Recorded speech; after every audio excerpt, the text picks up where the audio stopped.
2012 MCQ. පළවෙනි ප්‍රශ්නේ පහත සඳහන් කුමක් අතරින් පරිගණක සකසු තාක්ෂණයේ පරිණාමයට අදාළ. ඒ කියන්නේ අපි දන්නවා මේ ප්‍රොසෙසර් සකස වූ කියලා මෙතන කියලා තියෙන ප්‍රොසෙසර්ස් ගැන. ඒකේ ඉවොලුෂන් එක කොහොමද උනේ? පරිණාමය උනේ කොහොමද? දන්නවා මුල් කාලේ රික්ත කණල නැත්නම් අපි මේවට කියන්නේ වැකුම් ටියුබ්, ඊට පස්සේ ට්‍රාන්සිස්ටර්, ඊට පස්සේ IC. එතකොට හතරවෙනි උත්තරය තමයි හරි උත්තරයක් විදිහට ඒකේ ගන්න වෙන්නේ අපිට. ඊළඟට අහනවා පුස්තකාල තොරතුරු පද්ධතියකට පරිශීලකයෙකු විසින් පොතේ නම ඇතුළත් කළ විට අදාළ දත්ත සමුදාය පිරික්සීමෙන් එම පොත පුස්තකාලයේ තිබේද යන්න දක්වයි.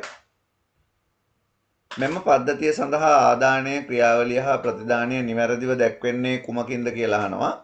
එතකොට අපි දන්නවා මේ සිද්ධිය හැටියට ආදානය වෙන්නේ පොතේ නම ඇතුළත් කිරීම. පොතේ නම තමයි ආදානය.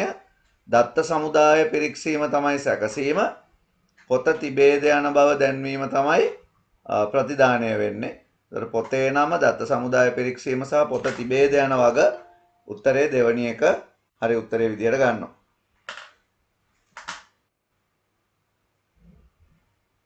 ආයචායන උපක්‍රම ඒවායේ ප්‍රවේශ වේගයන්ට අනුව අඩුම වේගයේ සිට වැඩිම වේගය දක්වා පිළිවෙලට දැක්වෙන්නේ පහත කුමකින්ද?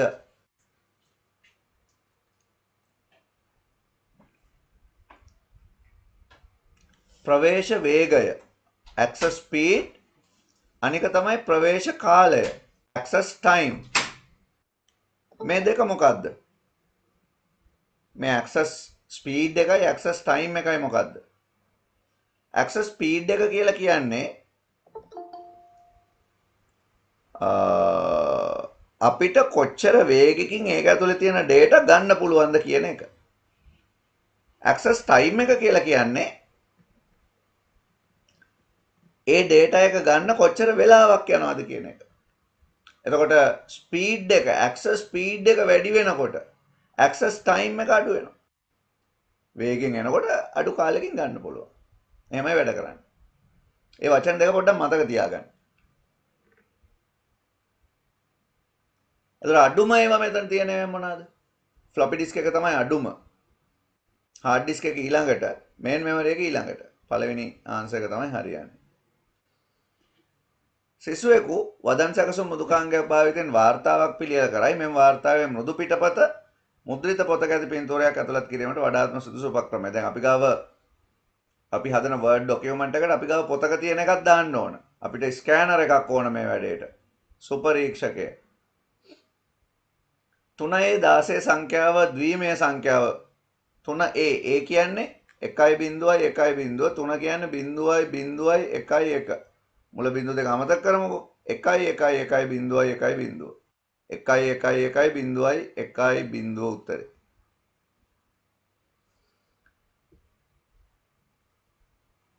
එකයි බිංදුවයි එක සංඛ්‍යාවේ තුල්‍ය දශමය සංඛ්‍යාව. බලන්න මේ තියෙන එක ස්ථානය, දෙක ස්ථානය නැහැ, මේ 4, 8 නැහැ, 16, 32 නැහැ, 64. ස්ථාන ටික එහෙමනේ තියෙන්නේ. ඔය ටික එකතු කරනවා. 64යි 16යි 80යි 84යි 1යි 85යි. 10 පාදයට හැරෙවුවම උත්තරේ 85යි. 1යි x යන සංඛ්‍යාව සලකන්න.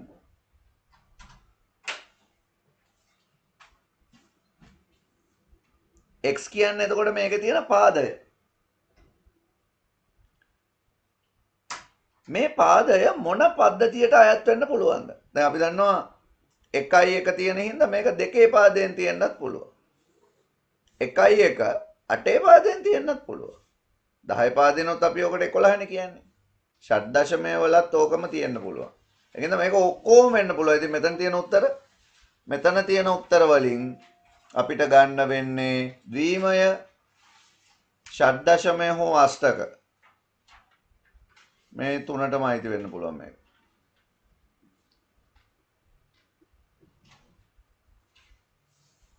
ද්විමය කේතික දශමයේදී, ඒ කියන්නේ BCD වලදී සෑම සංඛ්‍යාවක්ම පිටු 4කින් නිරූපණය කරනවලු. අපි දන්නවනේ ඒක.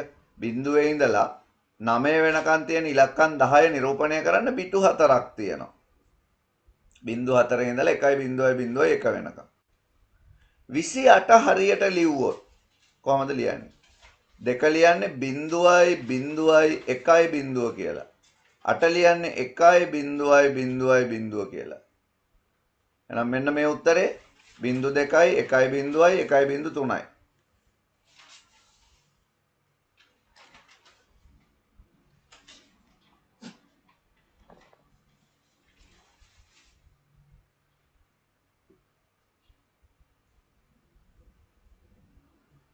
ඇස්කිහි G අනුලක්ෂණය 1.3යි 1.1යි මගින් නිරූපණය කරයි නම් 1.4යි 1.0 මගින් නිරූපණය වෙන්නේ මොකද්ද? දැන් අපි බලමු මේක. 1.0.0.1 1.1 ඒකනේ සංඛ්‍යාව.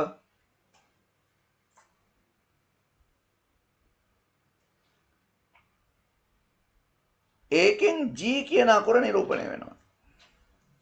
අනෙක් සංඛ්‍යාව දීලා තියෙනවා 1.0.0.1.0. ඒකෙන් මොකද්ද? මේක 10 පාදයට හරව ගන්නවට වඩා ලේසි 8 පාදයට හරව ගත්තා නම්. 8 පාදයෙන් මේ තියෙන්නේ 1.7. මේ 8 පාදයෙන් තියෙන්නේ 1.2. 107 G නම් 102 කියන්නේ මොකද්ද? එහෙම එකන්නේ ඔය කියන්නේ.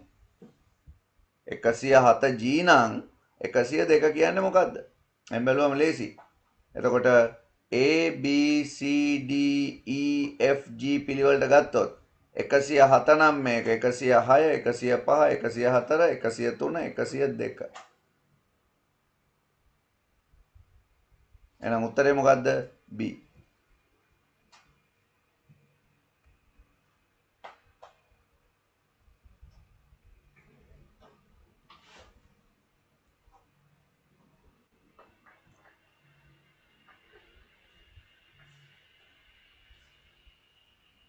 ඊළඟ එක. ප්‍රශ්න පත්‍රයක් XY හා Z යනුවෙන් ප්‍රශ්න 3කින් සමන්විත වේ. ප්‍රශ්න පත්‍රයක තියෙනවා ප්‍රශ්න 3ක්. ප්‍රශ්න දෙකකට පිළිතුරු සපයන්නම ඕනලු. X අනිවාර්යයිලු Y Z දෙකෙන් එකයිලු. එහෙනම් X and Y O Z වෙන්න ඕන. X and Y O Z. පහත දෑ සලකන්න. ශිෂ්‍යයෙකු ගණිතය විෂය සඳහා ලබාගත් ලකුණු පන්තියේ සියලු ශිෂ්‍යයින්ගේ ගණිතය විෂය සාමාන්‍ය ලකුණු. ඉහත A හා B ට අදාළව පහත සඳහන් දය අතරින් නිවැරදි වන්නේ කුමක්ද? A දත්තයක් B තොරතුරක්. ගණිතයට ලබාගත්තු ලකුණු අපි හඳුන්වන්නේ නිකන් දත්තයක් විදිහට.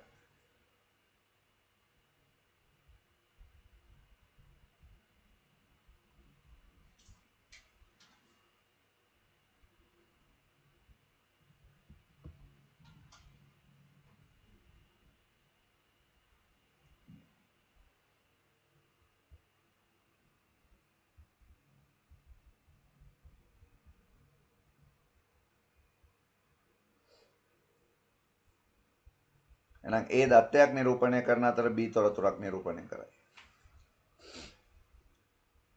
A හා B ආදාන ලෙස හා C ප්‍රතිදාන ලෙස ගනිමින් පහත දක්වා ඇති තර්කන පරිපද සලකා බලන්න.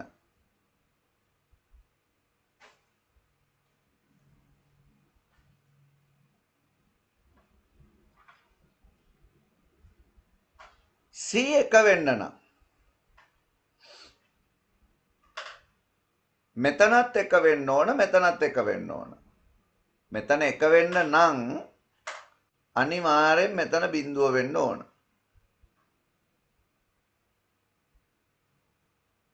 නේද?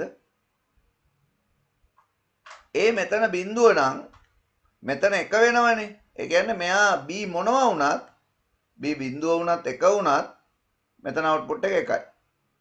ඒ ගැටලුවක් නැහැ එහෙනම්. ඒ කියන්නේ අනිවාර්යෙන් A බිඳුව වෙන්න ඕන B මොකක් වුණත් කමන්නේ. ඉතින් උත්තරේ තමයි සෑම විටම ඒ බිඳුව විය යුතුය.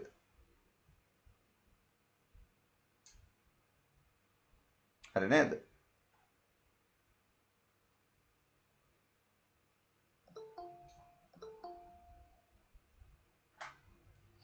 ඊළඟ පරිගණකයක ෆෝල්ඩර් සම්බන්ධයෙන් සත්‍ය ප්‍රකාශය අහනවා. ෆෝල්ඩරයක නම වෙනස් කරන්න, ඒ කියන්නේ ෆෝල්ඩර් නාම වෙනස් කිරීම කළ නොහැකි කියලා කියන්නේ. ඒ කියන්නේ ෆෝල්ඩරයක් රීනේම් කරන්න බෑ කියනවා. වැරදි. ෆෝල්ඩර් භාවිත කරන්නේ සංවිධානාත්මකව ගොනු ගබඩා කරන්නලු. ෆයිල් මැනේජ් කරලා දාගන්නලු. ඔය එක හරි අපි පාවිච්චි කරන්නේ ඒකට තමයි ෆෝල්ඩර්. අනිත් දෙකම වැරදි. අනිත් තුනම වැරදි. මේක හරි. මෙතන තියෙන ටූල් ගැන බැලුවොත් පළවෙනි එක කොපි ටූල් එක. මේක ෆෝමැට් පේන්ට්. මේක තමයි undo. සිංහලෙන් එකට කියලා තියෙන මොකද? අස් කරනවා. ඔකට තව මොකක් හරි වචනයක් අපිට හම්බ වුණා මේ ලොක් කිරීම කියලා. මේක කට් එක. දැන් මේ අහන්නේ අස් කරන්න නැත්නම් undo කරන්න. ඉංග්‍රීසි වචනේ දීලා තියෙනවා undo. මෙන්න මේ ටූල් එක පාවිච්චි කරන්න පුළුවන් අපිට. වදන් සකසන මෘදුකාංගයකදී උදව්වක් ලබා ගැනීම සඳහා භාවිත කළ හැකි කාර්ය යතුර. සාමාන්‍යයෙන් කම්පියුටර් එකේ ඕනම software එකක ගොඩාක් ඒවා help open වෙන්නේ F1 එකෙන්. දැන් මම F1 key එක එබුව ගමන් මේ Microsoft help option එක ආවා. මොකද මම දැන් edge එකේනේ හිටියේ. ඒතර මම word වල හිටියා නම් word software එක අපි open කරගෙන හිටියා නම් word software එකෙන් අපිට F1 එක ඔබලා help වලට එන්න පුළුවන්. F1 key එක තමයි හැම වෙලාවෙම ගොඩාක් software වල help එක කියලා අපි කියන්නේ. function key එක. F2 මොකටද පාවිච්චි කරන්නේ?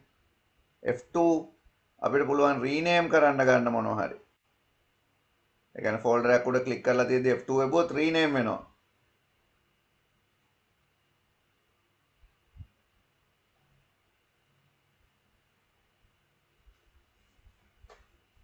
F5 අපි පාවිච්චි කරන්නේ refresh වලට. F7 ඉතින් විශේෂ ක්‍රියාවක් කියලා නෑ. කාර්යයන් ගොඩක් තියෙනවා F7. එක එක දේවල් වලට වෙනස් වෙනවා. දැන් F5ත් එහෙමනේ. PowerPoint වලදී F5 එබුවොත් refresh වෙන්නේ නෑනේ නේද?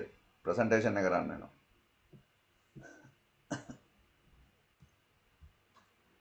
ඊළඟ එක.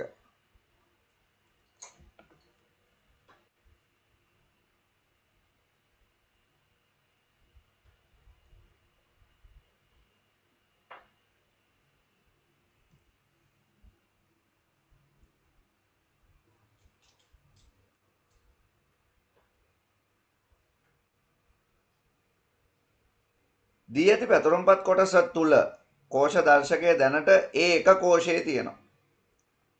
control දකුණු පැත්තට කී එක එබුවාම මේ අඹේ පුස්සේ තියෙන කර්සර් එක දෙහියෝ විට කියන තැනට යනවා මේ සෙල් එක. එයා අහනවා D1 ඉඳලා, ඒ කියන්නේ දෙහියෝ විට කියලා තියෙන කෝෂයේ ඉඳලා දික්වැල්ල කියන කෝෂයට මේක එකපාර යන්න නම් මොකද්ද ඔබන්න ඕන? control එකයි down arrow එකයි. control එකයි down arrow එකයි.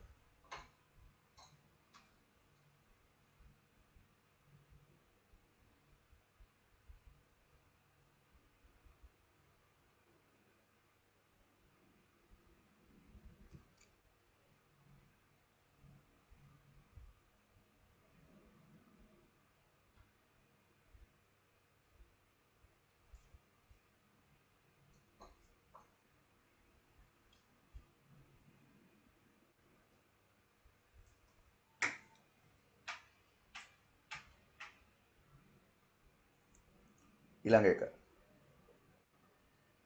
පැතුරුම්පතක ඇති B2 වැඩි කිරීම C2 යන සූත්‍රය විස්තර කරන වඩාත්ම යෝග්‍ය වගන්තිය. මොකද්ද මේකෙන් කරන්නේ? B2 තියෙන ඒවා C2 ගුණ කරනු ලබයි. ಗುಣ කරනවා.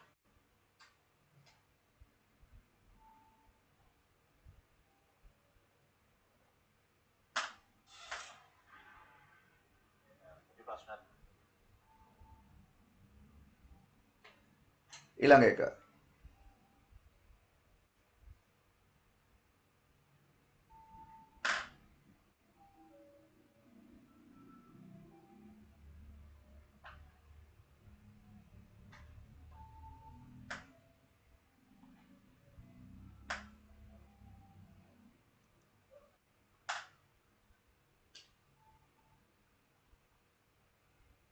දී ඇති පැතුරුම්පත් කොටසේ 1 සිට E7 දක්වා ඇති කෝෂ පරාසයේ සංඛ්‍යාත්මක අගයන් ඇති මුළු කෝෂ ගණන ලබා ගැනීමට ඉලක්කම් තියෙන ඒවා කීයක් තියෙනවද? එතකොට ඒ ටික ගන්න අපි පාවිච්චි කරන්නේ count. අකුරු තියෙන ඒවා බලන්න, අකුරු ඉලක්කන ඔක්කොම තියෙන ඒවා බලන්න තමයි අපි count A ගන්නෙ. මේකට count උත්තරේ.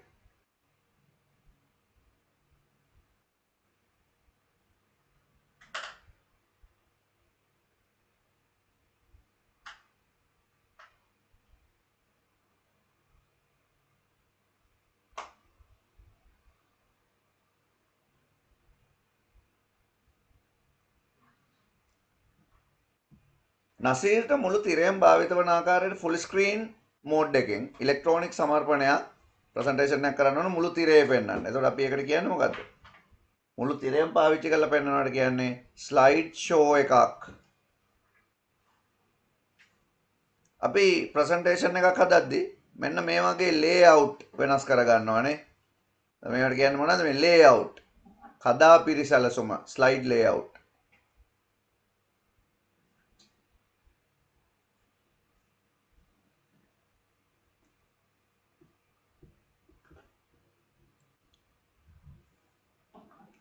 එතකොට මේ වගුවක් දීලා තියෙනවා. දී ඇති වගු කොටසේ ගබඩා කර ඇති රෙකෝඩ සංඛ්‍යාව කීයද? කොච්චරක් රෙකෝඩ තියෙනවද මේකේ? රෙකෝඩ මේ අතර තියෙන රෙකෝඩ්. ශේෂ්ත්‍ර ෆීල්ඩ් මේ අතර තියෙන. එහෙනම් රෙකෝඩ කීයක් තියෙනවද මේකේ? රෙකෝඩ 4යි.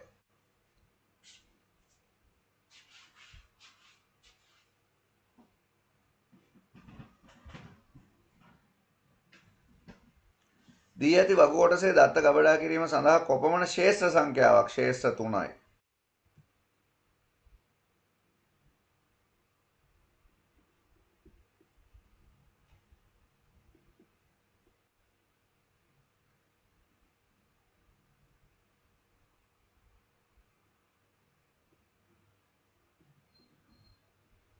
ස්ටුඩන්ට් නම්බර් සඳහා වඩාත්ම යෝග්‍ය දත්ත ප්‍රරූපය කුමක්ද? ස්ටුඩන්ට් නම්බර් සඳහා වඩාත්ම යෝග්‍ය මේ ස්ටුඩන්ට් නම්බර් මේ තියෙන්නේ. මේකට ඉතින් නම්බර් ගන්න බෑනේ. ටෙක්ස්ට් නේද ගන්න වෙන්නේ.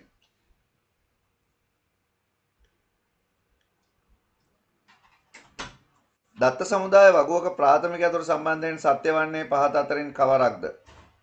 ප්‍රාථමික ඇතුර හිස් වෙන්න පුළුවන්ද? බෑ. සංඛ්‍යාත්මක වෙන්න ඕනද? නෑ. ටෙක්ස්ට් වෙන්න ඕනද? නෑ. ඒක යුනික් වෙන්න ඕනද? ඔව් ඒක යුනික් වෙන්න ඕන.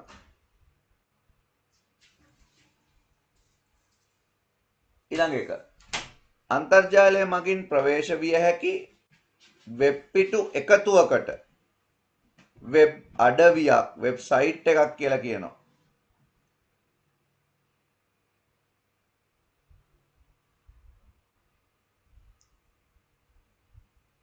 පහත දක්වා ඇති URL එකේ වසම්නාම කොටස කුමක්ද? ඩොමේන් නේම් එක තියෙන්නේ මේ තියෙන්නේ. donets.lk ඩොමේන් නේම් එක.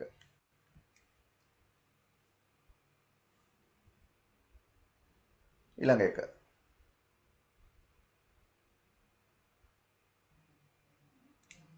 HTML වලදී HR උසුලන මගින් නිර්වචනය කරගත හැක්කේ පහත සඳහන් දය අතරින් කවරක්ද? HR වලින් කරන්නේ අපි දැන් මේක මේ පොඩි ගැටලුවකුත් තියෙනවා මෙතන HR වල එන්ඩින් එකක් නැහැ කියලා අපි ඉගෙනගෙන තියෙන්නේ නේ. එයා දීලා තියෙන්නේ එහෙම. ඒක ගැන ඔයා හිතන්න එපා. HR වලින් කරන්නේ මොකද්ද? HR වලින් කරන්නේ තිරස් රූලක් නිර්මාණය කරනවා. HR වලින් HR වල එන්ඩින් ටැග් ගන්න නැහැ මේගොල්ලෝ මේ දීලා තිබුණාට ඒක ගැන හිතන්න එපා. මෙන්න මේක HTML කමෙන්ට් කියන්නේ මොනවද? දැන් අපි HTML කේත ASCII අපි HTML මෙහෙම ලියනවනේ. එතකොට මේ මෙන්න මේ සලකුණු දෙක දැක්ක ගමන් වෙබ් බ්‍රවුසරේ අඳුර ගන්නවා මේක ඇතුලේ තියෙන ටිකෙන් මොන හරි දෙයක් කරන්න ඕන කියලා. හරි? ඊට පස්සේ අපි මොන හරි වචනයක් ලිව්වහම ඒක පිටුවේ දැర్శණය වෙනවා. ඒක දැర్శණය නොවෙන්න තමයි කමෙන්ට් දාන්නේ. එතකොට මෙන්න මෙහෙම ඇන්ගල් බ්‍රැකට් එකක් දාලා එක්ස්ක්ලමේෂන් එක දාලා ඉරි දෙකක් ගහලා මොනවා හරි ලියලා ආයෙ ඉරි දෙක ගහලා ඇන්ගල් බ්‍රැකට් එක ක්ලෝස් කරාම මේ ඇතුලේ තියෙන ඒවා පෙන්වන්නේ නැහැ කොහෙවත්. ඒක නිකන් කෝඩ් එක ඇතුලේ බලා ගන්න පුළුවන් එච්චරයි. රන් වෙන්නේ නැහැ. කමෙන්ට් එකක් කියන්නේ ඇත්තටම කෝඩ් එකෙන් මොකද්ද වෙන්නේ කියලා ඉදිරිපත් කරන්න පාවිච්චි කරන ඔය අපි කියනවා වට උපදේශන කේත නැත්නම් ගයිඩින් කෝඩ්. ගයිඩඩ් කෝඩ් එක පාවිච්චි කරලා පස්සේ වෙලාවක වුණත් අපිට කෝඩ් එකක් අඳුර ගන්න පුළුවන්. කමෙන්ට් වලට පාවිච්චි කරන මෙන්න මේ සංකේතය.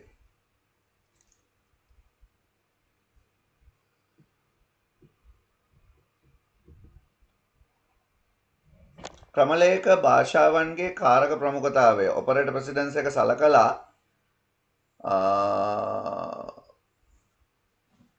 මේක හදලා උත්තරේ කියන්න ඕන. අපි මුලින්ම කරන්නේ මොකද්ද?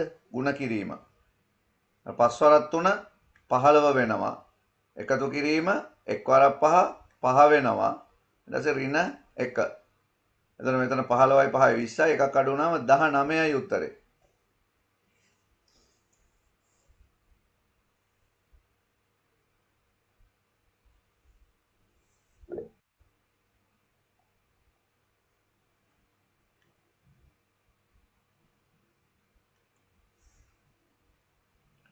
පහත දක්වා ඇති තාර්කික ප්‍රකාශ සලකා බලන්න.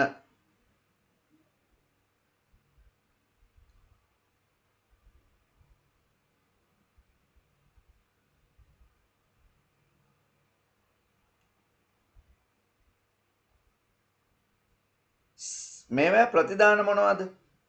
23 විශාලයි 14ට වඩා සහ 11 විශාලයි 8ට වඩා. මේක සත්‍යයි.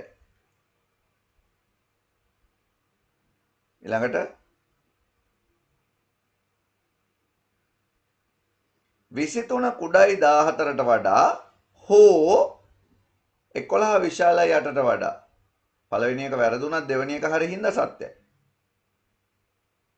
23 14ට වඩා විශාල නැත අසත්‍යයි. සත්‍ය සත්‍ය අසත්‍ය true false කියලා උත්තර එන්න ඕන.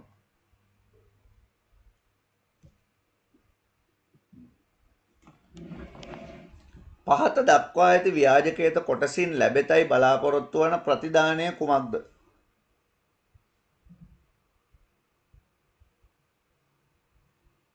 පහත දක්වා ඇති ව්‍යාජකේත කොටසින් ලැබෙතයි බලාපොරොත්තු වන ප්‍රතිදානය.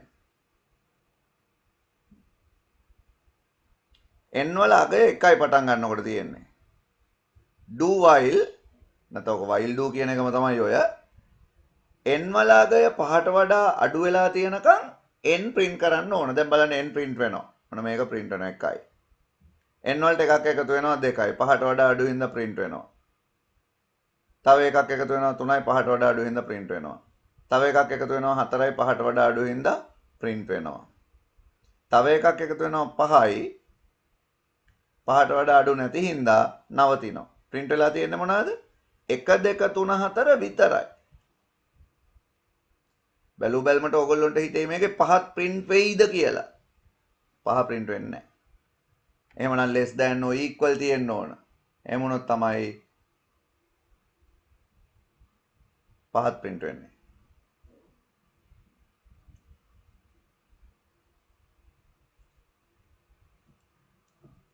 පහත දක්වා ඇති කවර පිළිතුරකින් පද්ධති සංවර්ධන ජීවන චක්‍රයේ ඇති කලාවන් නැත්නම් අවස්ථාවන් පිළිවෙලින් පෙළගස්සලා තියෙනවද? මේකේ තියෙන ඔය ශක්්‍යතා අධ්‍යයනයේ කතාවක්.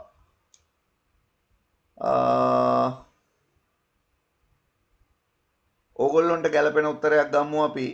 ශක්්‍යතා අධ්‍යයනය මං කිව්වේ අර ඕගොල්ලොන්ට කතා කරන්නේ නැහනේ. අපි කරන්නේ සැලසුම් කරනවා, කේතනය කරනවා, පරීක්ෂා කරනවා. හරිනේ එතනම. ඒ පිළිවෙල හැමම හරි. සැලසුම් කිරීම, කේතනය පරීක්ෂා කිරීම. පාසලක නව ස්වයංකරණ කරන ලද පුස්තකාල තොරතුරු පද්ධතියක් ක්‍රියාත්මක කිරීමට යෝජිතය. පවතින අත්තිරු පද්ධතිය මුළුමනින්ම නවතා දමා නව පද්ධතිය ඍජුවම ආරම්භ කිරීම තරම් ආරක්ෂාකාරී නොවන බව විදුහල්පතිවරයාගේ අදහසයි. අලුත් පද්ධතියක් පුස්තකාලට දාන්න යනවා. ප්‍රින්සිපල් කියන්නේ මොකද්ද? ප්‍රින්සිපල් කියන්නේ එකපාරම තියෙන එක නවත්තන්න එපා. ඒක තියෙන ගමන් අලුත් එක දාන්න කියලා කියන්නේ ප්‍රින්සිපල්.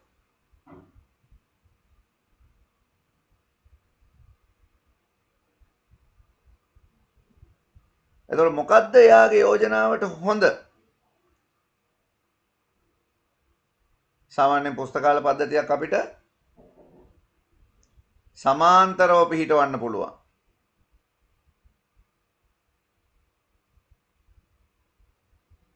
ඒ වගේම කලාගතව මොකද්ද කලාගත කියලා කියන්නේ?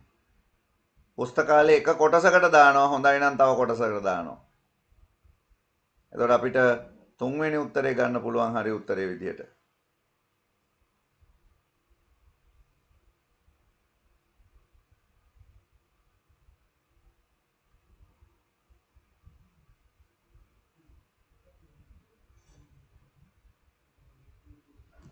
පහත HTML ඛණ්ඩය සලකා බලන්න.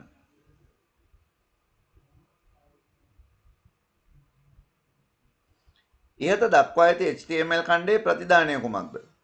මෙතන තියෙන්නේ ඩෙෆිනිෂන් ලිස්ට් එකක්. ඒ කියන්නේ මට්ටම් කිහිපයක ලයිස්තුවක්. බෝල්ඩ් වෙච්ච ක්‍රිකට් එකක් යටතේ වොලිබෝල් කියලා එකක් තියෙන්න ඕන. සෝරි පොඩ්ඩක් ඉන්න. DL DT මේක එකක්වත් DD නෑනේ. ඒකින්ද ඔක්කොම එක කෙලින් තමයි තියෙන්නේ. හැබැයි ක්‍රිකට් එකයි ෆුට්බෝල් එකයි බෝල්ඩ් වෙලා තියෙන්න ඕන. ඊට පල්ලෙහාන් වොලිබෝලුයි නෙට් බෝලුයි සාමාන්‍ය විදිහට තියෙන්න ඕන. තුන්වෙනි උත්තරේ විදිය. මොකද දැන් මේක දැන් ඔයා වැරදියට ගන්න එපා ක්‍රිකට් කියලා ඇවිල්ලා වොලිබෝල් මෙහෙ තියෙන්න ඕන කියලා. එහෙම වෙන්න නම් මේවා DT නෙමෙයි තියෙන්න ඕන DD. තේරුණා නේද? ඒක හොඳට මතක තියාගන්න.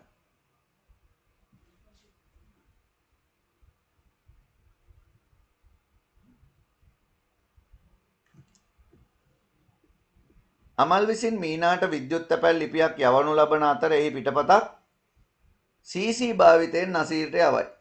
කාබන් කොපියක් විදියට යවනවා. අමල් මෙම ලිපියේ පිටපතක් රසල් වෙසද BCC භාවිතයෙන් BCC කියන්නේ බ්ලයින්ඩ් කාබන් කොපිනේ. BCC භාවිතයෙන් උත් යවනවලු. දැන් ඒතර මෙතන ඉන්නවා ඊමේල් එකේ යවපු කෙනා send අමල්.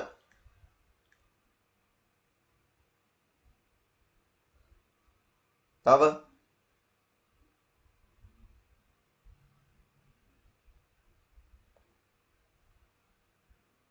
ඒක යවන්නේ කවුද? Original receiver Meena.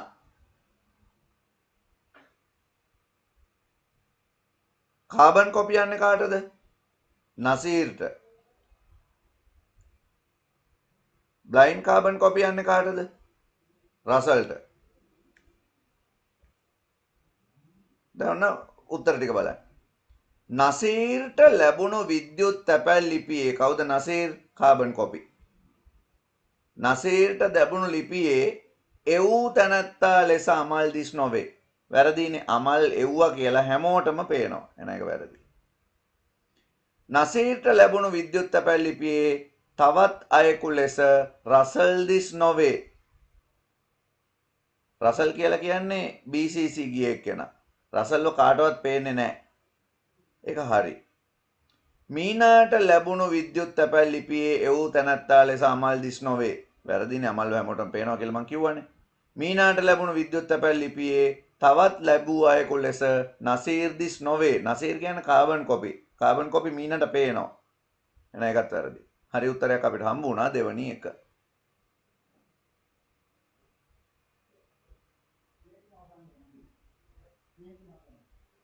ඊළඟ එක.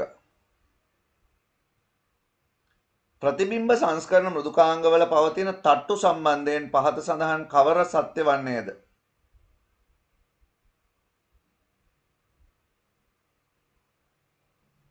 මේ ලේයර් වලින් මොකද කරන්නේ අපි? ලේයර් ස්තර පාවිච්චි කරනවා අපි ෆොටෝ එඩිට් කරද්දී.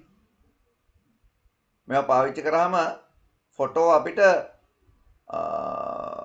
ඒ කියන්නේ අපි එඩිට් කරන ෆොටෝ එකේ එක ෆොටෝ එකකට නැත්නම් අපේ අර අපි දැන් හිතන්නකෝ කන්දක් තියනවා ලොකු අපි ඒ කන්ද ගාවට වැවක් බට් කරන්න යනවා. ඒතකොට කන්ද එඩිට් කරද්දි වැවට හානියක් නොවෙන්න, වැව එඩිට් කරද්දි කන්දට හානියක් නොවෙන්න. තමයි ලේයර් තියෙන්නේ. ඉතින් මොකද්ද එතකොට? තට්ටුවක ඇති වස්තු අනෙක් තට්ටුවට බලපෑමක් නොමැතිව සංස්කරණය කිරීමට ඉඩ සලසයි. ලේයර් වෙන වෙනම එඩිට් කරන්න පුළුවන්.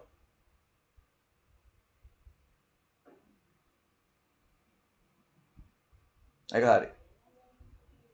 ප්‍රතිබිම්බයකට තට්ටු ඇතුළත් කළ හැකි අතර තට්ටු යලි නම් කරන්න පුළුවන්. ඒ කියන්නේ අතරම මේ ලේයර් රීනේම් කරන්න පුළුවන් කියලා කියන්නේ. ඒක හරි. තට්ටු දෙකක් සංයුක්ත කළ නොහැකිය. තට්ටු දෙකක් සංයුක්ත කරනවා කියන්නේ මේ ඒ වෙන වෙනම හදාගත්තු ලේයර් ටික ඊට පස්සේ අපිට පුළුවන් එකට එකතු කරන්න. එකට එකතු කරන්න පුළුවන්. එතකොට තනි එකක් විදිහට ඒකට සාමාන්‍යයෙන් ඔය software වලදී අපි කියන්නේ flatten කරනවා කියලා කියන්නේ. ඒක කරන්න බෑ කියලානේ මෙයා කියන්නේ. ඉතින් වැරදි ඒක එතකොට. AB උත්තර දෙක තමයි හරි උත්තර.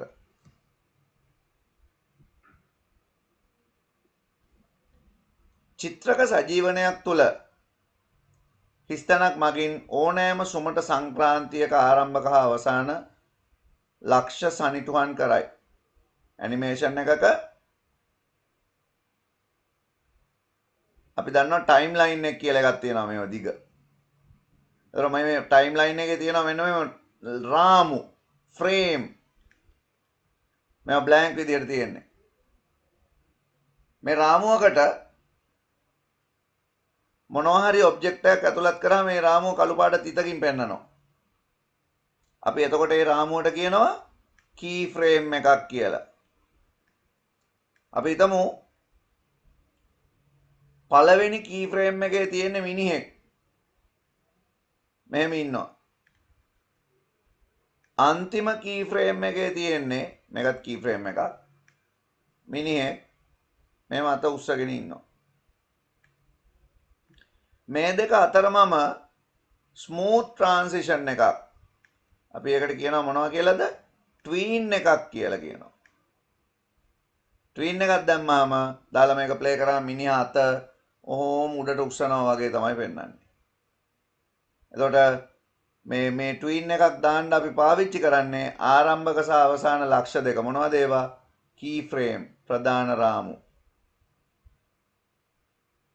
ප්‍රධාන රාමුව මගින් ඕනෑම සුමට සංක්‍රාන්තියක ආරම්භක සහ අවසාන ලක්ෂ සනිටුහන් කරයි.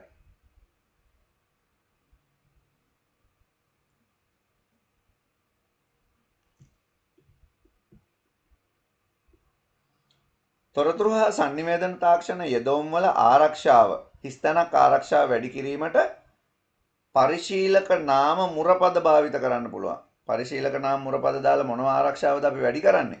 තාර්කික ආරක්ෂාව. UPS වගේ ඒවා දාලා භෞතික ආරක්ෂාව. අංකිත බෙදුම යා කිරීම සඳහා පහත් සඳහන් කවරක් උදව් වේවිද? අංකිත බෙදුම යා කරන්න.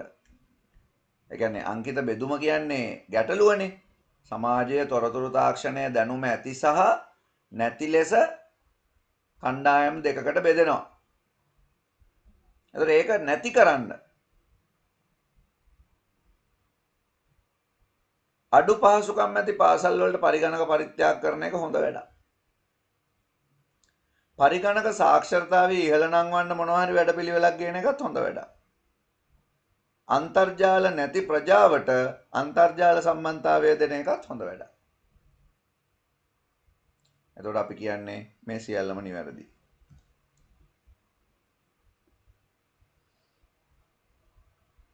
පරිගණක භාවිතයේදී ඇතිවන පුනර්වර්තන ආතති ආබාධ අඩු කිරීම සඳහා පුනර්වර්තී ආතති ආබාධ කියන්නේ මොකක්ද? දිගු වේලාවක් වැරදි ඉරියව්වෙන් පරිගණකය පාවිච්චි කරනකොට දිගු වේලාවක් වැරදි ඉරියව්වෙන් ඉන්නකොට මේ අත්වලට අත්වල ඉහළ මට්ටමේ ඉඳලා පහළ මට්ටමට එනකන් එන්න පුළුවන් වේදනාකාරී තත්ත්වය. එතකොට මේකෙන් බේරෙන්න මොනවද කරන්නේ? යතුරු ලියනය කරන විට මැණික් කටුවට කෙලින් මැණික් කටුව කෙලින් සහ අතේ පහළ කොටස සම මට්ටමේ තබාගෙන. ඒ කියන්නේ වැලමිටෙන් උඩට නැවෙන්නේ නැතුව වැලමිටෙන් පාතට නැවෙන්නේ නැතුව මේක එක පැත්තකින් කාපල දෝනා සහ ලක්ෂණයටත් අදාළයි. කාපල් ටනල් සින්ඩ්‍රෝම් අඩු කරගන්නත් මේක ගන්න පුළුවන්. ඒ වගේම RSI වලටත් මේක අදාළයි.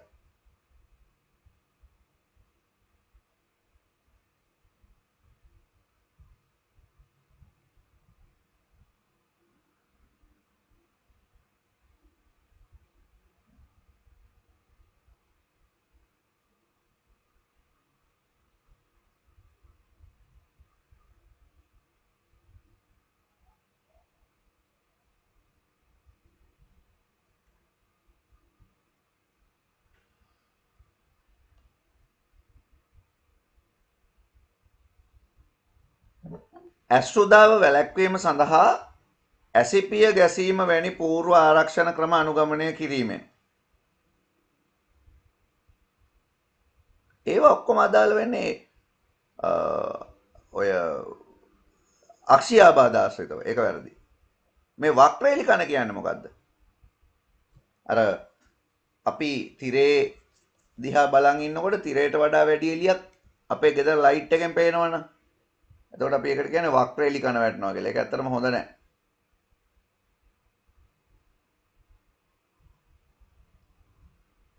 ඒකත් ඇස් වලට එන එකක්. එතකොට මේකට උත්තරේ ඒ පමණයි. රයිට්. දැන් බලන්න A40ට කොච්චරක් හරි ගිහින් තියනවද කියලා.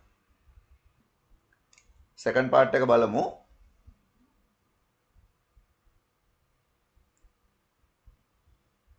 පළවෙනි එක 1.1.1.1 හෙක්සාඩෙසිමල් කරාම 4න් 4ට බෙදන්න ඕන. එතකොට මේ තියෙන්නේ A 10නේ A. මෙතන තියෙන්නේ 9. එතකොට උත්තරේ A9. හදපු විදිය පෙන්වන්න ඕන, බෙදලා පෙන්වන්න ඕන. A වෙනම ගත්තා, 9 වෙනම ගත්තා. ඊට පස්සේ එකට ලියලා බේස් එක දාන්න ඕන මෙහෙම.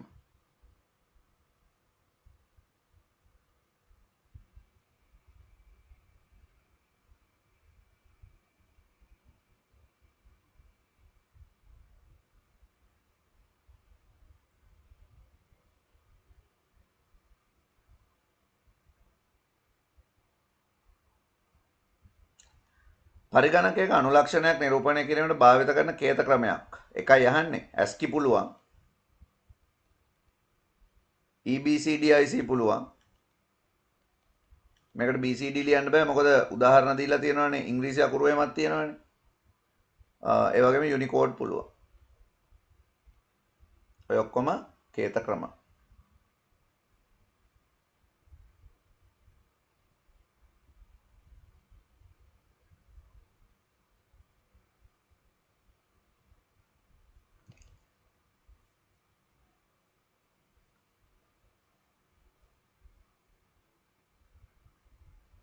ඊළඟ එක.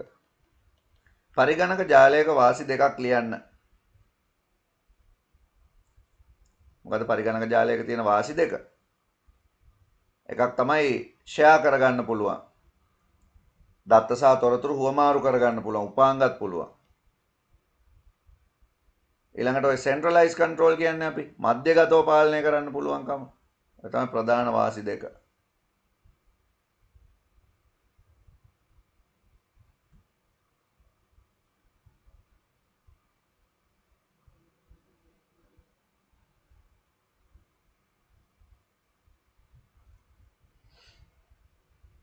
පහත් දක්වා ඇති සත්‍යතා වගුව බලන්න.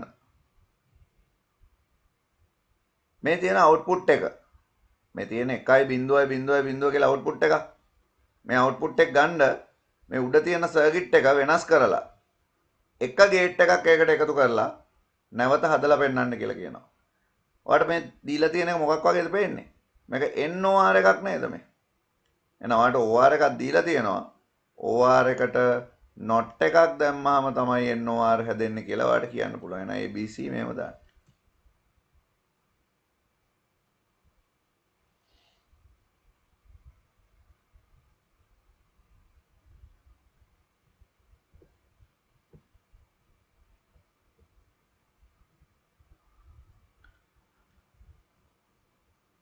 මේ වචන වලට ගැළපෙන දේවල් හොයන්න ඕන.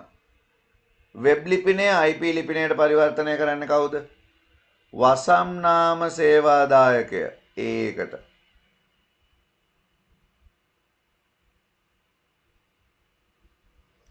අන්තර්ජාලයේ සේවාවක් ලෝක ව්‍යාප්ත ජාලය World Wide Web වෙබ් එක. අන්තර්ජාලයේ පවතින එක් පරිගණක අනන්‍යව හඳුනාගන්නේ කොහොමද? IP ලිපින මගින් C1කට. විද්‍යුත් තැපැල් ලිපිනයක පරිශීලක නාමය හා වසම් නාමය වෙන් කරනවා මොකෙන්ද? @සංකේතයෙන් D. තිරය මත හැඩසව් කරන ලද වෙබ් පිටු පෙන්නයි. වෙබ් අතිරික්ෂුව. වෙබ් අතිරික්ෂුව හරහා තමයි වෙබ් පිටු පෙන්වන්නේ. ඒකට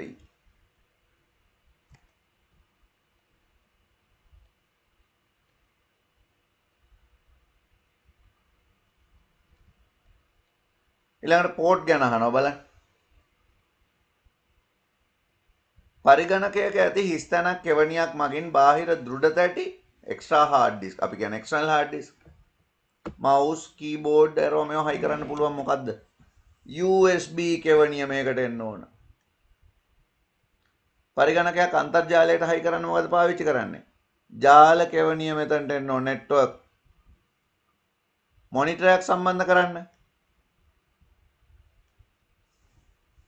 VGA කෙවණිය. ස්පීකර් සම්බන්ධ කරන්නේ මෙතන ලයින් අවුට් කියලා ලයින් අවුට් එක.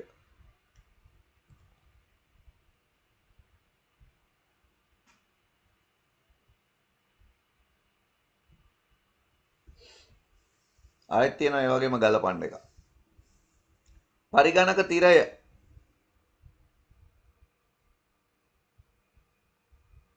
LCD CRT LED මධ්‍ය සැකසුම් ඒකකය ගණනය කිරීම අංකිත කැමරාවකින් මොකද කරන්නේ? ප්‍රතිබිම්බය උකහා ගැනීම. හાર્ඩ් ඩිස්ක් එක කියවන ලියන හිස යතුරු පුවරුව QWERTY. අර යතුරු පුවරුවේ යතුරු තියෙන පිළිවෙලනේ තියෙන්නේ නේද? QWERTY. ඔය ලෝකේ ඊමේල් සේවාව හඳුන්වලා දුන්නනේ මේ රේ තොම්ලින්සන් කියලා එක්කෙනෙක්. එයා පළවෙනිම යවපු ඊමේල් පණිවිඩය තියෙනවා කියන්නේ ලෝකේ පළවෙනි ඊමේල් පණිවිඩය QWERTYUIOP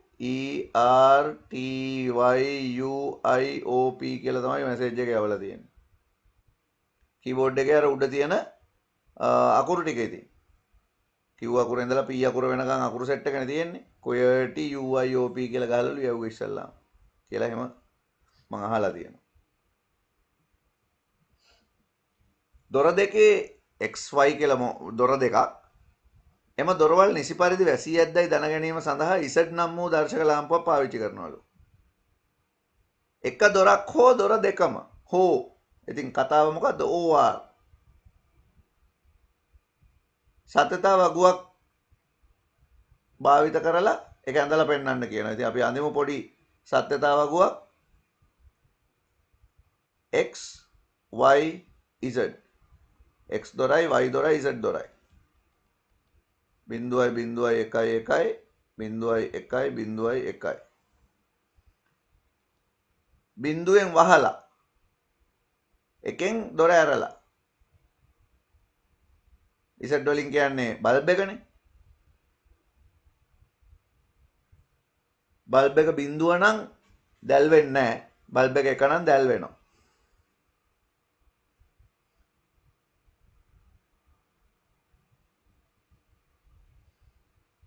එතකොට දොර වහලා බල්බ් එක නිවිලා. එක දොරක් ඇරිලා බල්බ් එක පත්තු වෙනවා. දොරවල් දෙකම ඇරිලා ඒත් පත්තු වෙනවා. මෙන්න මේව සත්‍යතා ලේඛනය. ඊට පස්සේ ඒක නිරූපණය කරන තනි ద్వාරය අඳින්න කියලා තියෙනවා. මේ තියෙන OR එකක් නේ. OR එක අඳින්න මේව.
right. පහත දී ඇති මේ හිස්තැන් ටික පුරවන්න ඕන. ඒකට අදාළ වචනත් මං හිතන්නේ මේ දීලා ඇති. වීඩියෝ සංස්කරණ මෘදුකාංග වලදී හිස්තැනක් යන ගුණාංගය මගින් චලනපට අන්තර්ගතය කාලය පුරාවට සංවිධානය කර දෙයි. ඒකට කාලය සංවිධානය කරලා දෙන්නේ ටයිම් ලයින් එකකින් නැත්නම් කාල රේඛාවෙන්. ඒකෙන්ද අපි ඒකට උත්තරේ ගමු කාල රේඛාව කියලා. ඒ වලට.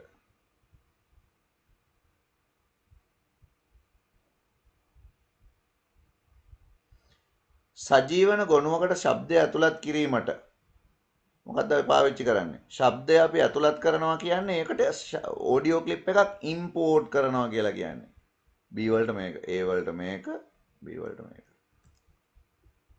චිත්‍රක සජීවනයක නිතර භාවිත වන උපලක්ෂණ වලට ප්‍රවේශ වීමට හා වෙනස් කිරීමට අවසර දෙනවා. property inspector. ගැන අපි ග්‍රැෆික් එකක් ඇනිමේට් කරනකොට eraser tool එක ක්ලික් කරාම property inspector එකේ eraser tool එකේ settings තියෙනවා ගොඩක්. අර අපි ඒකට කියන්නේ ගුණාංග පරීක්ෂකය. චිත්‍රක සංස්කරණ මෘදුකාංගයකදී හිස්තැනක් මෙවලම් මගින් ප්‍රතිබිම්බ කප්පාදු කරන්න පුළුවන්. අපි සාමාන්‍යයෙන් කප්පාදු කරනවාට කියන්නේ ක්‍රෝප් කරනවා කියලා. නිමහම් කිරීම සිංහල වචනේ දීලා තියෙන D.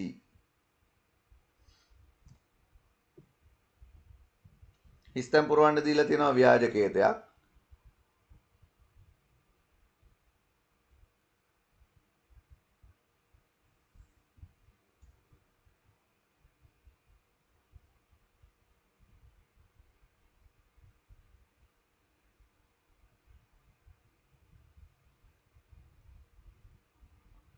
බෙදීම් 10ක් කිරීම සඳහා ක්‍රම ලේඛනයක් අවශ්‍යයි.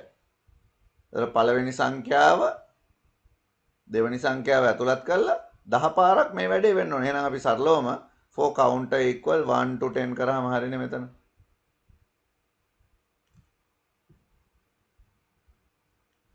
number 1 එකයි number 2 එකයි input කරන්න කියන්න ඕනේ. එතකොට input නැත්නම් enter වගේ වචන පාවිච්චි කරන්න පුළුවන් ඒකට.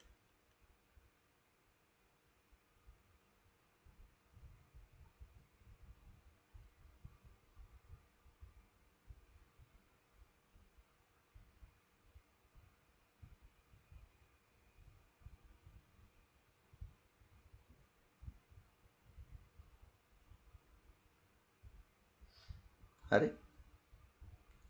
දැන් කියන්නේ භාජකය දැන් පළවෙනි සංඛ්‍යාව මොකක් හරි නම්බර් එකක් බෙදනවනේ තව මොකකින් හරි. මෙන්න මේ බෙදන එක බිඳුව වුණොත් division by 0 කියලා ඩිස්ප්ලේ වෙන්න ඕන. එහෙනම් අපි කියනවා if number 2 බිඳුව නම් මෙතන division by 0 කියලා එන්න ඕන. එහෙම නැත්නම් number 1 එක බෙදන්න ඕන number 2 එකෙන්. print කරන්න ඕන answer එක. ඒ ටික තමයි හිස්තැනට පිරෙන්නේ.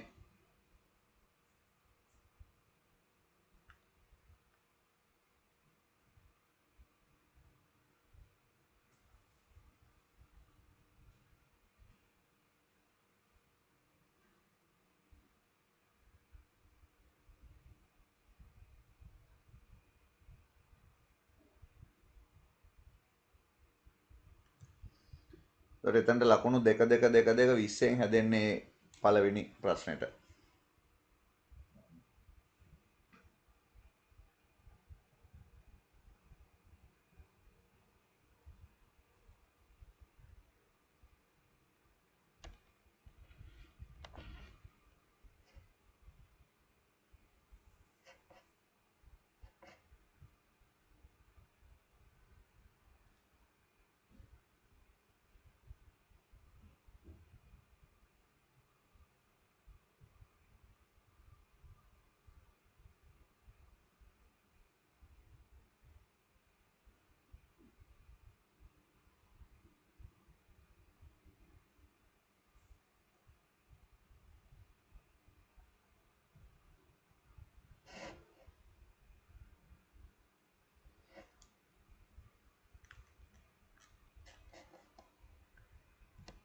එක්සෙල් ප්‍රශ්නයක්. මාස 18ක නෑ සෝරි නගර 18ක මාස 3ක ඩෙන්ගු ගැන ව්‍යාප්තිය වෙලා තියෙන හැටි ගැන තමයි පෙන්වන්නේ මේකේ. බලමු ප්‍රශ්න. ලේසි ප්‍රශ්න ටිකක් මේකේ ඇත්තේ. නගර 18 සඳහා ජූලි මාසයට අදාළ දත්ත නිරූපණය කරනු ලබන කෝෂ පරාසය. ජූලි මාසයේ කෝෂ පරාසය. මේ තියෙන ජූලි. මෙන්න මේ පරාසය තමයි ජූලි මාසයේ තියෙන. එහෙනම් කොවද C. එතකොට කෝෂ පරාසය මුලට සමාන මොනවද දාන්නේ නැහැ. C3 සිට C18 දක්වා 18 නෙවෙයි C කීයද? 20 දක්වා C20. මොනවද සමානරෝමයව දාන්නේ නැහැ ඒකට නිකන්.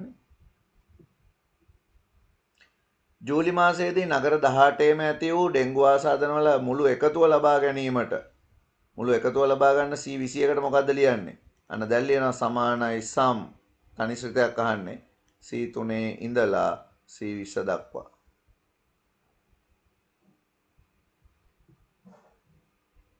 තනිශ්‍රිතය අහන්නේ. උපරිම අවස්ථාව ලබා ගන්න මොකද්ද ලියන්නේ කියලා අහනවා ඊට පස්සේ. තනිශ්‍රිතයක් ඒ සමානයි max C3 C20.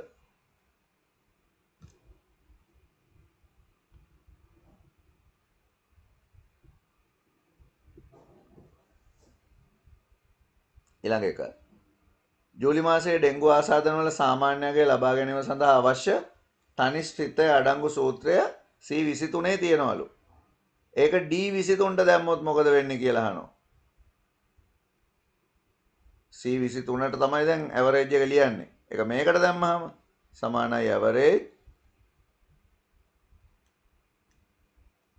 D3 ඉඳලා D20 වෙනකම්. ඉතින් ලේසි ඒ එක්සෙල් ප්‍රශ්නේ උත්තර 4.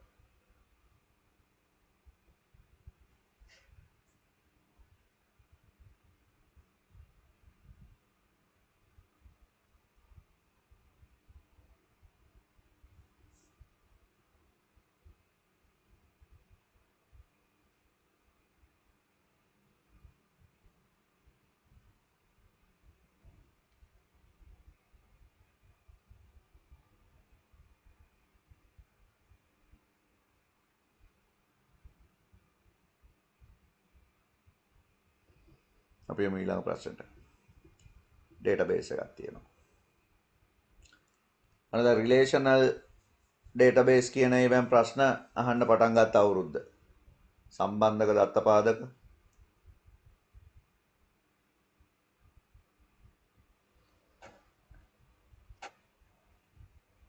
ඉහත වගු දෙකක් සඳහා ප්‍රාථමික යතුරු අදාළ වගුවේ නම සමග ලියන්න කියනවා. ටීචර්ස් වගුවේ ටීචර් ID එක, සබ්ජෙක්ට් වගුවේ සබ්ජෙක්ට් කෝඩ් එක ප්‍රාථමික යතුරු ප්‍රයිමරි කී.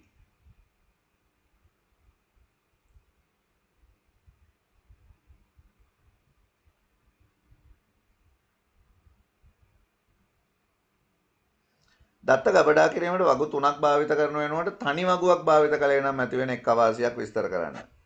එකම දත්තය නැවත නැවත සටහන් වීම නැත්නම් දත්ත ද්වීකරණය සිදුවේ. මෙමගින් වගු අනවශ්‍ය පරිදි දිගු වීම, දත්තවල සංගතතාවය අඩු වීම, නිවැරදි බව අඩු වීම, සේරම අඩු වෙනවා අනික් ඒවා ඔක්කොම.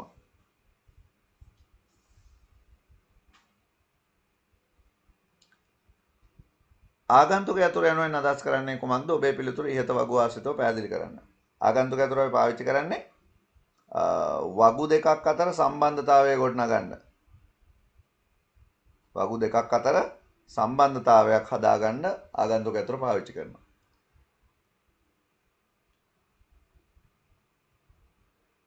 ඉහත වගුවේ හැටියට ගත්තොත් ටීචර් සබ්ජෙක්ට් වගුවේ සබ්ජෙක්ට් කෝඩ් එක ආගන්තුක යතුරක් ලෙස සබ්ජෙක්ට් වගුවේ සබ්ජෙක්ට් කෝඩ් එක සමග සම්බන්ධ වේ.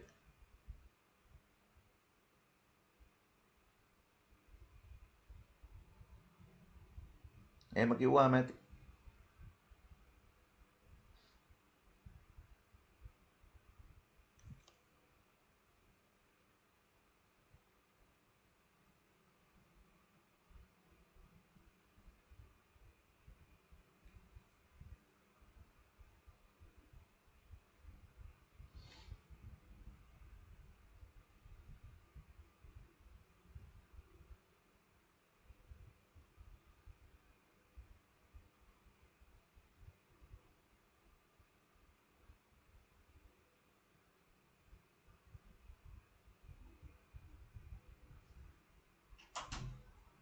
ඊළඟ එක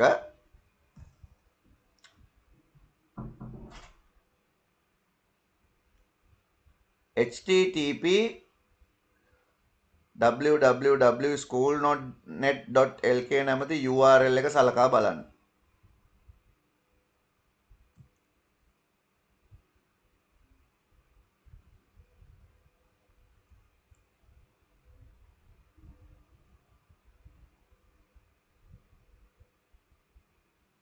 බලන්න මේකේ තියෙන ප්‍රොටෝකෝල් එක http සර්විස් එක නැත්නම් සබ් ඩොමේන් එක උපවසම www ඉහළ මට්ටමේ වසම් නාමය টপ ලෙවල් ඩොමේන් එක lk.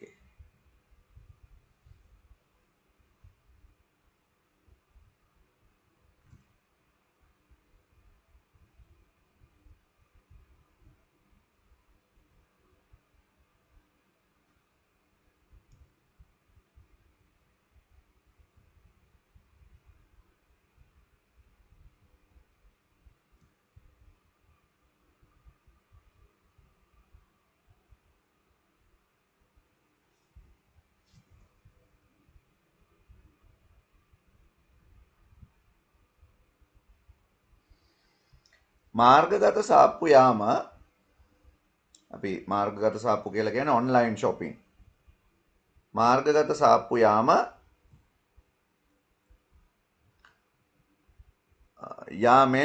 යාම අන්තර්ජාල භාවිතයේ නිෂ්පාදනව සේවා මිලදී ගැනීමක් ලෙස නිර්වචනය කළ හැක. මේ වාසි නිවසේ සිට භාණ්ඩ මිලදී ගත හැකි වීම.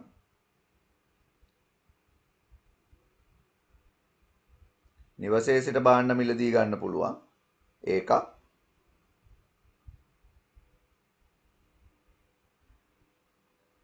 ඒකම ලෝක ව්‍යාප්ත වෙළඳ ජාලයකට සම්බන්ධ විය හැකි වීම. ලෝකෙ පුරා අපිට භාණ්ඩ මිලදී ගන්න පුළුවන්.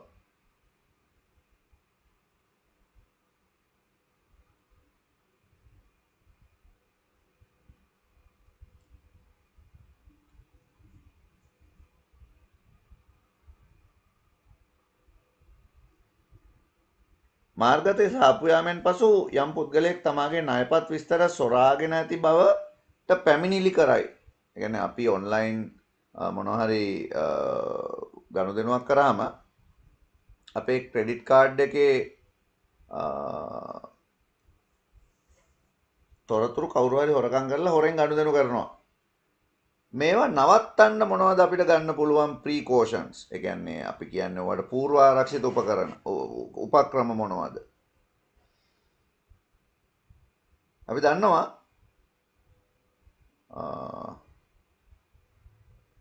අපි ගාව තියෙන ක්‍රෙඩිට් කාඩ් පත් වගේ දේවල් අපි වෙබ් අඩවි වලට ඇතුළත් කරනකොට ඒ වෙබ් අඩවි වල නිර්වද්‍යතාවයේ වළංගුභාවය අපි පොඩ්ඩක් බලන්න ඕන. කොච්චර හොඳ වළංගු වෙබ් අඩවියක්ද මේක කියන එක අපි තහවුරු කරගන්න ඕන.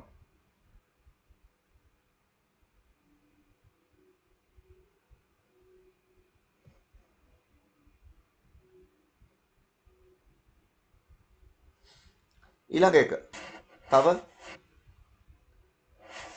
මාර්ගගත ගිණුම් වල මුරපද නිරන්තරයෙන් වෙනස් කර ගැනීම. ඒ කියන්නේ අපේ ඔන්ලයින් අපි පාවිච්චි කරන පාස්වර්ඩ් වගේ දේවල් අපිට පුළුවන් නිතර මේ මාරු කරන්න. එකම තියාගෙන ඉන්නේ නැතුව.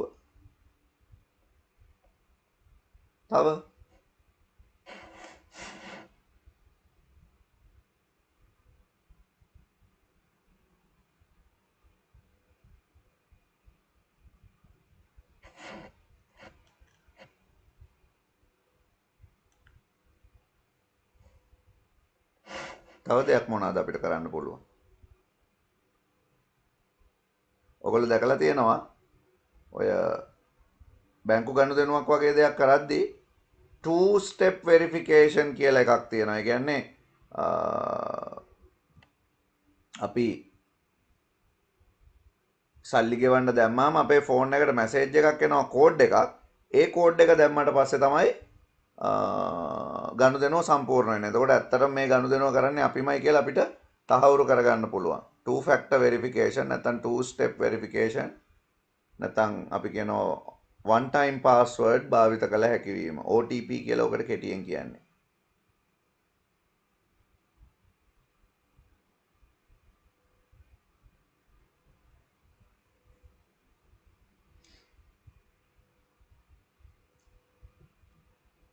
පහත රූපයේ දක්වා ඇති දෙවනි පණිවිඩය පළමු පණිවිඩයට සමානයිලු. හැබැයි දෙවනි පණිවිඩය කියවන්න බෑ අපිට. රහසිගත කේතයක් විදියට තියෙන්නේ. අපි මේකට කියනවා මොකක් කියලාද? গুপ্ত කේතනය. ඉංග්‍රීසියෙන් එන්ක්‍රිප්ෂන්. සිංහලෙන් গুপ্ত කේතනය. ඉංග්‍රීසියෙන් එන්ක්‍රිප්ෂන්.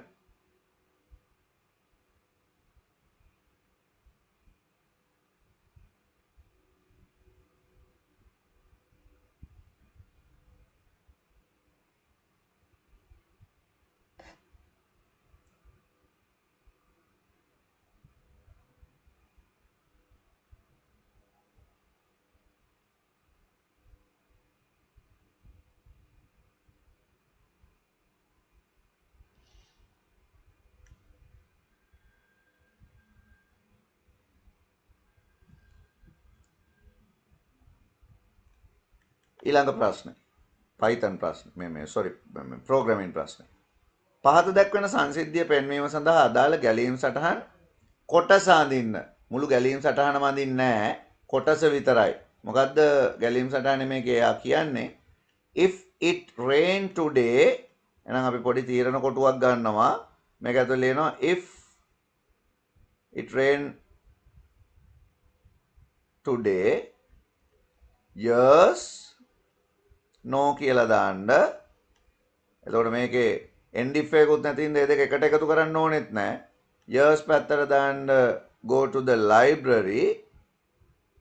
no පැත්තට දාන්න process එකක් විදිහට දාන්න output input වැඩක් නැහැ. go to the playground. දාලා මේ දෙක එකට කරන්න ඕනෙත් නැහැ. ඔහොම තිබ්බාම ඇති. ඒ part එක විතරයි අඳින්න කියලා තියෙන්නේ.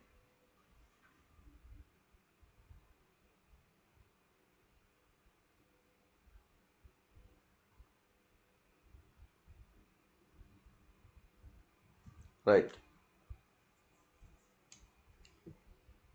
ඊළඟට තියෙනවා හිස් තැන් පුරවන්න. ඒකෙත් ඉතින් බලන්න මේ අර years no එහෙන් පුරවන්න දීලා තියෙනවා. years දීලා no අහනවා. ඒ වගේ වනේ ඒවා හරි ලේසි. මේක කියන්නේ මේ තැපැල් කරුවේ පෝස්ට්මන් කෙනෙක් මේ ගෙවල් 150කට ලියුම් බෙදනවලු.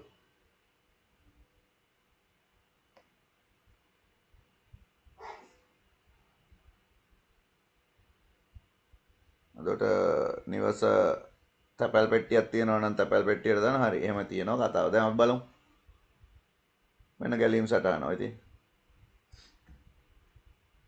total houses 150ට වඩා අඩු නම් එතකොට ඔව් B වලට එන්න ඕන no නැත්නම් නැත. ලිපි තිබේද? ඔව්. එහෙනම් ලිපි බෙදන්න නැත මෙම නිවස අතාරින්න. total house සමානයි total house ධන එක. ගොඩාක් ලේසි මේ මුල් කාලේ ආපු ප්‍රශ්න. දැන් ඉතින් ටික ඕවා අමාරු වෙගෙන එනවා. මුල් කාලේ ගොඩාක් ලේසි ඒවා තිබ්බේ.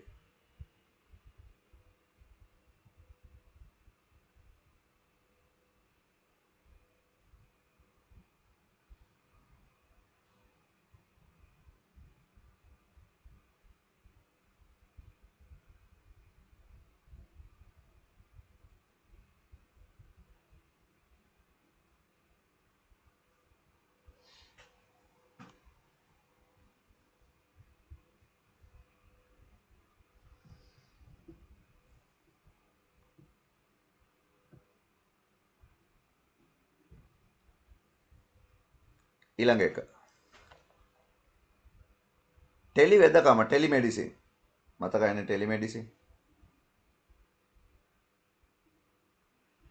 ටෙලි වෙදකම මගින් දුරස්ථ ප්‍රදේශයක සිටින ලෙඩුන් පරීක්ෂා කිරීම නියාමනය කිරීම හා කළමනාකරණය කිරීමට හැකි වේ.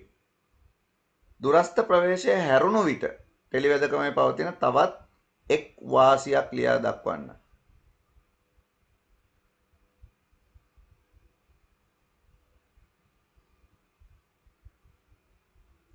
දැන් අපිට ටෙලිවෙදකම් පාවිච්චි කරලා තව මොනවද කරන්න පුළුවන්? දුරස්ත ප්‍රවේශය එකක් තමයි ලෙඩුන් පරීක්ෂා කරන්න නියාමනය කරන්න පුළුවන්. ටෙලිවෙදකම පාවිච්චි කරලා අපිට දුරස්ත ශල්‍ය කර්ම මෙහෙවන්න පුළුවන්. ටෙලිවෙදකම හරහා. නිවසේ සිට අධීක්ෂණය වගේ දේවල් කරන්න පුළුවන්. උපදේශන සේවා සපයන්න පුළුවන්. කන්සල්ටන්ට් සර්විසස් තියෙන එක. පුහුණු වැඩසටහන් ක්‍රියාත්මක කරන්න පුළුවන් වෛද්‍ය සිසුන්ට එහෙම. ඒ වගේ ඒවා කොහොම අපි සලකන්නේ ටෙලිවෙදකම කියලා. ටෙලිවෙදකම සඳහා පවතින එක් අභියෝගයක් මොකද්ද? තාක්ෂණය පිළිබඳ දැනුවත් නොමැතිකම. අපි කියන්නේ ඩිජිටල් ඩිවයිඩ් කේස් එක තියෙනවා. තාක්ෂණය පිළිබඳ දැනුවත් නැහැ ගොඩක් අය. ඒ වගේම අන්තර්ජාල සම්බන්ධතාවය නිරන්තරයෙන්ම අවශ්‍ය වීම. හොඳ ඉන්ටර්නෙට් කනෙක්ෂන් එකක් තියෙන්න ඕන හැම වෙලේම.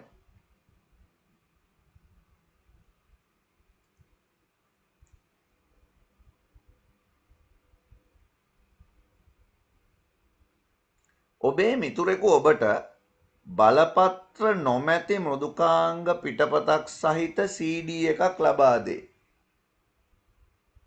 අපිට දෙනවා ලයිසන් නොමැති මෘදුකාංග පිටපතක්. ඒ කියන්නේ එකෙන් කියවෙන්නේ නැහැ ඒක නිදහස් විවෘත මූලාශ්‍ර එකක් කියලා. මං හිතන්නේ ලයිසන් එකක් නැතුව තමයි ඔයාලට දෙන්නේ. One of your friend offer a copy of unlicensed software CD to you. එතනදී ඒකේ මේ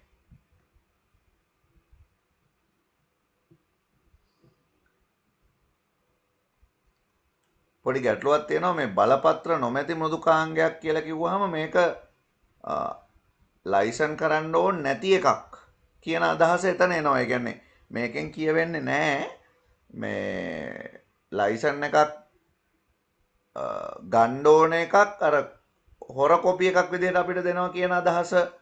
ඒක එක පැත්තකින් හිතලා ගන්නත් පුළුවන්. දැන් මේක කියන විදිහට බලන්නකෝ. ඔබේ මිතුරෙකු ඔබට බලපත්‍ර නොමැති මෘදුකාංග පිටපතක් සහිත CD එකක් දෙනවා. ඉංග්‍රීසියෙන් එක කියලා තියෙන්නේ one of your friend offer a copy of unlicensed software CD to you. unlicensed software එකක් කියන්නේ මොකක්ද?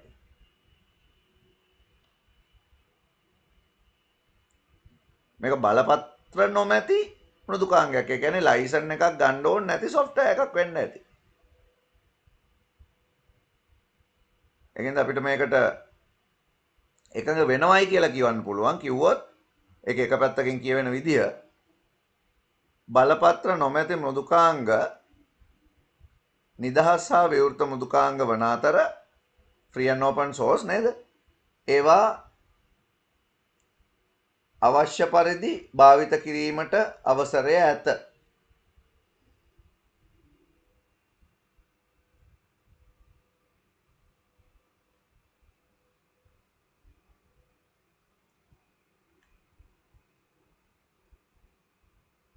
ඔක අර විදිහට ප්‍රශ්නයක් බලපත්‍රයක් නොමැති මෘදුකාංගයක් තමයි අපිට දෙන්නේ. ඒ කියන්නේ ලයිසන් එක නැතුව software එක දෙනවා අපිට. එතකොට ඒවා එකඟ වෙන්නේ නැහැ. මොකද ඒවා මෘදුකාංග අපි කියන්නේ software piracy. මෘදුකාංග මංකොල්ලයට ඇතුළත්.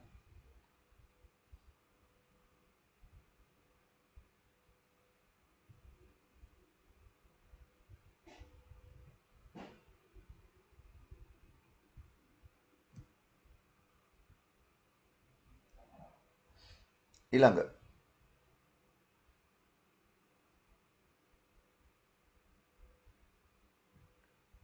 කෘෂිකාර්මික කටයුතු සඳහා පරිගණක පාලිත පද්ධති දෙකක් සැකවින් පැහැදිලි කරන්න. කෘෂිකාර්මික කටයුතු වලට අපිට මොනවද තොරතුරු හා sannivedana තාක්ෂණික මෙවලම් පාවිච්චි කරන්න වෙන්නේ කෘෂිකාර්මික කටයුතු වලට. අපිට පුළුවන් කෘෂිකාර්මික කටයුතු වලට පාවිච්චි කරන්න ස්වයංක්‍රීය කෘමි පාලන උපක්‍රම නේද? ඊට පස්සේ ඔය meteorological device අපි කියන්නේ මොනවාද? කාලගුණ මිනුම් උපකරණ වගේ දේවල් පාවිච්චි කරන්න පුළුවන්. ඊළඟට අපිට තව පාවිච්චි කරන්න පුළුවන් මේ වගාව සකස් කරන්න, පාත්ති හදන්න, පැල හිටවන්න, අස්වැන්න නෙලන්න, වල් පැල ඉවත් කරන්න, මේ වගේ ගොඩාක් දේවල් වලට අපිට පාවිච්චි කරන්න පුළුවන් තොරතුරු තාක්ෂණික මේවලම් තියෙනවා. ඒකේ අන්තිම එක පන්ති කාමරයේ සාම්ප්‍රදායානුකූල ඉගෙනුම සමග සැසඳීමේදී ඉගෙනුම ඉලෙක්ට්‍රෝනික ඉගෙනුම කියලා කියන්නේ ඉගෙනුම යමෙකු තමන්ට ගැළපෙන වේගයෙන් ඉගෙන ගැනීමට උපකාරී වේ. මෙම කියවන සමග ඔබ එකඟ වන්නේද? ඔව්. වර්තමානයේ දුරස්ථ අධ්‍යාපනය වැනි තාක්ෂණයන් නිසා සිසුවාට නිවසේ සිට හෝ සුදුසු ස්ථානයක සිට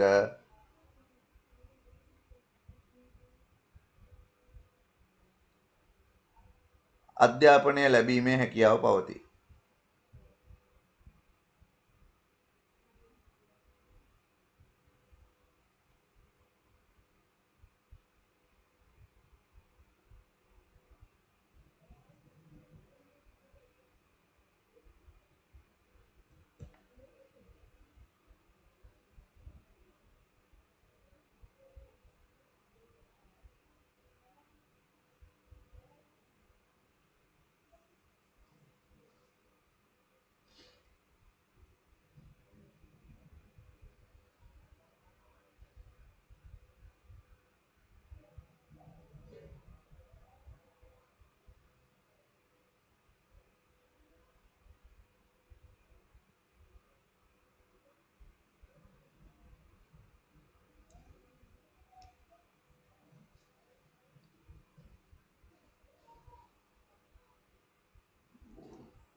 අපි අන්තිම ප්‍රශ්නට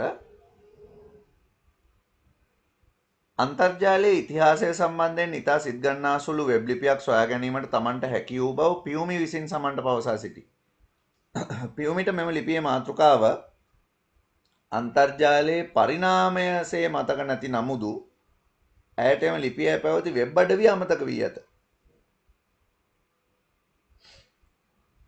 ඒ කියන්නේ මේ එයා බලලා තියෙනවා ඉන්ටර්නෙට් එකේ හිස්ටරි එක ගැන. නමුත් ඒක තිබ්බේ මොන වෙබ්සයිට් එකේද මතක නැහැ.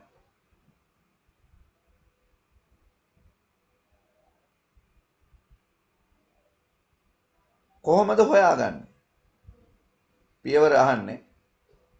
මුලින්ම වෙබ් අතිරික්සුව විවෘත කර ගැනීම.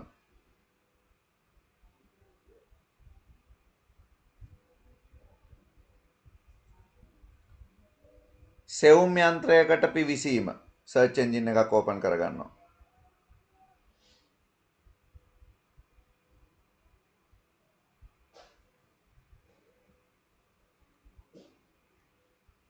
ඊළඟට සෙවුම් කවුළුවේ නැත්නම් සර්ච් බොක්ස් එකේ evolution of the internet ලෙස ටයිප් කිරීම.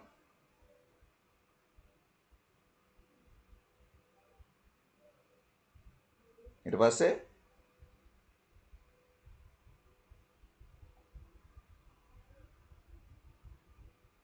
සෙවුම් බොත්තම් මගින් සර්ච් කිරීම, සෙවීම.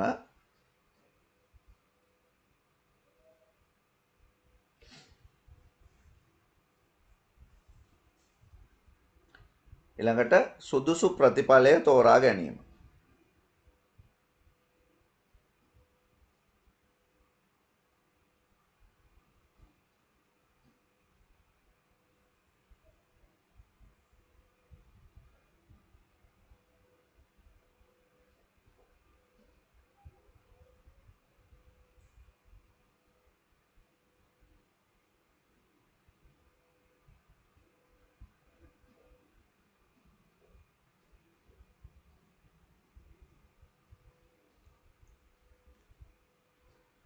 ඊළඟට පහත රූපයේ දක්වා ඇති පද්ධති සංවර්ධන ජීවන චක්‍රයේ හිස්තැන් ටික පුරවන්න කියනවා. දැන් මේ ශක්්‍යතා අධ්‍යයන ඕගොල්ලෝ අමතක කරන්න ඔය එක දැන් ඔය තිබ්බනේ දිගටම. පද්ධති විශ්ලේෂණයෙන් පස්සේ අපි මෙතන කරන්නේ මොකද්ද? පද්ධතිය සැලසුම් කරනවා. පද්ධති සැලසුම. ඊළඟ පද්ධතිය සංවර්ධනය කරනවානේ හදනවා. හදලා ඉවර වෙලා. මෙතනදී අපි කරන්නේ පද්ධති පරීක්ෂාව. ටෙස්ටිං. ක්‍රියාත්මක කරාට පස්සේ අන්තිමට නඩත්තුව.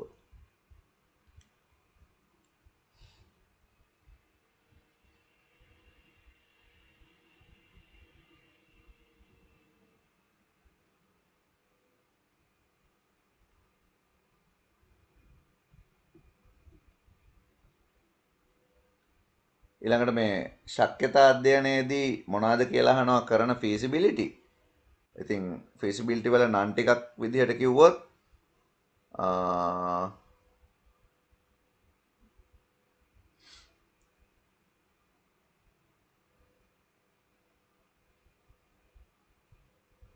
හරි තාක්ෂණික ශක්්‍යතාවය, මෙහෙයුම් ශක්්‍යතාවය, නීතිමය ශක්්‍යතාවය,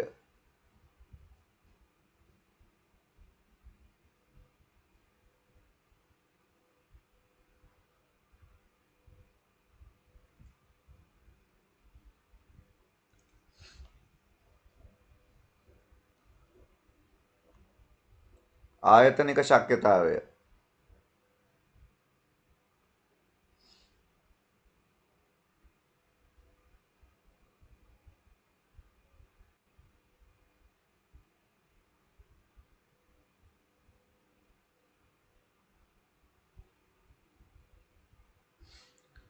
ඊළඟට පද්ධති විශ්ලේෂණ කලාව තුළදී උදාහරණට අදාළ තොරතුරු එකතු කර ගැනීමට භාවිත කළ හැකි ක්‍රම තුනක්.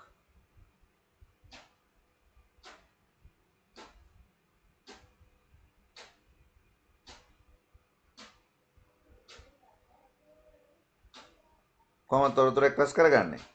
ප්‍රශ්නාවලි ඉදිරිපත් කිරීම මගින්, සම්මුඛ පරීක්ෂණ පැවැත්වීම මගින්, ඊළඟට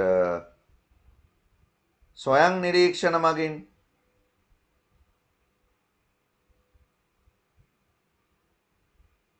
තව වාර්තා ලිපිගොනු පරීක්ෂාව සහ මූලාදර්ශන පරීක්ෂාව කියන ඒවායින් අපිට ඔය වැඩේ කරන්න පුළුවන්.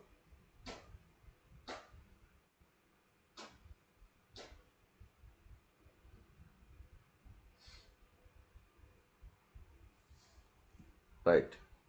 එතකොට සෙකන්ඩ් පේපර් එකේ ලකුණු වෙන්නේ සෙකන්ඩ් පේපර් එකේ පළවෙනි ප්‍රශ්නෙට ලකුණු 20යි. තව ප්‍රශ්න 4කට ලකුණු 40යි 10 ගානේ. එතන සෙකන්ඩ් පේපර් එකේ 60යි පළවෙනි පේපර් එකේ 40යි 100න් ලකුණු හැදෙන්නේ.